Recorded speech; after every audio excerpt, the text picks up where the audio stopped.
نہیں کی کپڑے پہنایا کہ یواری کہتے ہیں کسی چیز کو اس طرح چھپا دینا کہ نظر ہی نہ آئے. تو اللہ نے کہا یواری،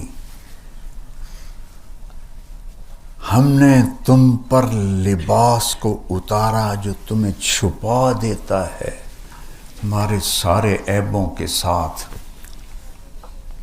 ننگے ہونے میں کوئی حسن نہیں، اللہ کی قسم. مغرب کی عورت ننگی ہوئی بے قیمت ہوگی، ٹشو پیپر ہوگی. تو اللہ نے کہا سبحان اللہ، غور کرنا ذرا، ایک تو یہ تمہیں بالکل چھپاتا ہے، آگے کہا وریشا، اور تمہیں زینت دیتا ہے. لیکن لفظ کیا ہے؟ ریشا. ریشا زینت کو نہیں کہتے، ریشا پر کو کہتے ہیں، پرندے کے پر کو. پرندے کا سارا حسن اس کے پر کے ساتھ. مور کے پر کاٹ دو پچھوکی رہ گیا، ککڑ ہی رہ گیا. سارا حسن پروں میں. عقاب کی پرواز کا مزہ لینا تو اس کے پروں کا پھیلاؤ دیکھو. تو سارا حسن پر میں ہے. تو اللہ نے یہاں زینت نہیں فرمایا، اعلیٰ درجے کی زینت. ایسا لباس تمہیں دیا ہے جو تمہیں اعلیٰ درجے کا خوبصورت بناتا ہے. یہاں تو جسم آ گیا، اب آگے آ گئی روح. روح کو کیا پہنانا ہے؟ اس کو بھی تو پہنانا ہے.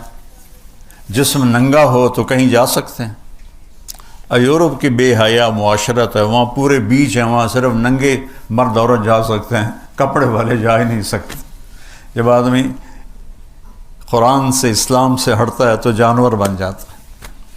تو اللہ نے کہا میں نے تمہیں ایک جسم کو لباس دیا ہے، اس سے تو تم ایک دوسرے کو اچھے نظر آ رہے ہو.